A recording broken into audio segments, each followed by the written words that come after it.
नमस्कार, माझ्या सोलकढी थाट चॅनलमध्ये आपले स्वागत आहे। आज मी तुम्हाला आमच्या मालवणी पद्धतीचं मच्छीचं सार कसं बनवायचं त्याची रेसिपी दाखवते। तर मी इथे आता मिक्सरचं भांडं घेतलं आहे, त्यात मी लसूण 4-5 पाकळ्या आणि ही संखेश्वरी मिरची किंवा बेडकी मिरची बोलतात, ती थोडी मी 12 मिरच्या ह्याच्यामध्ये गरम पाण्यामध्ये उकळत घातल्या। त्यामध्ये 1 चमचा धने आणि 1 चमचा तांदूळ असं मी उकळताना घातलं आणि आता ते थंड झाले। आता ते मी मिक्सरमध्ये टाकते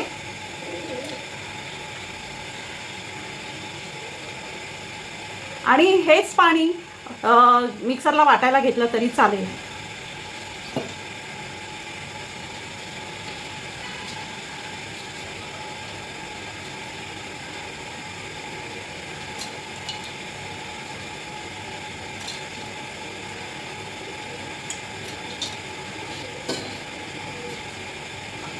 अर्धा कांदा आणि अर्धा टोमॅटो, आधी हे सगळं बारीक वाटून घ्यायचं।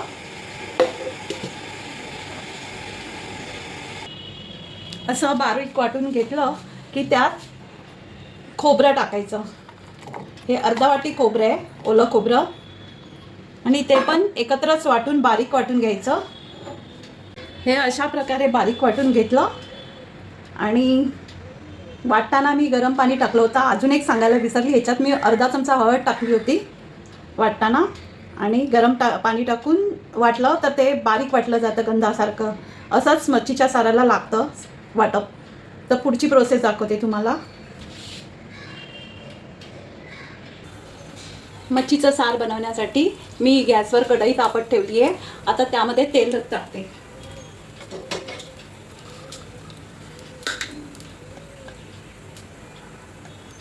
कांदा फोडणीला टाकते।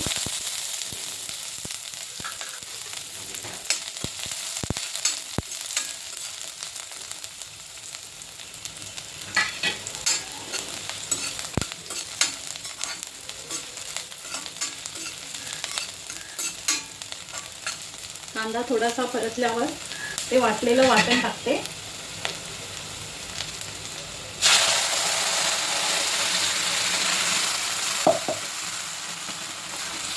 आपल्याला किती जाड हवं पातळ हवं त्या प्रमाणात आपण पाणी घालायचं।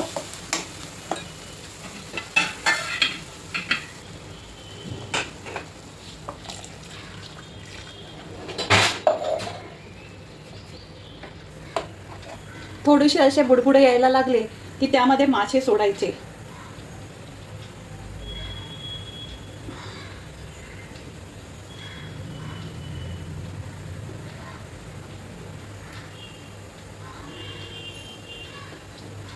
त्यात 2 कोकमं टाकली,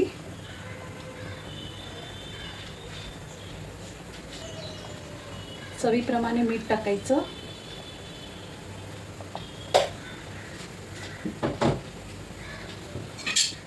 बघायचं फिश शिजला की नाही तो।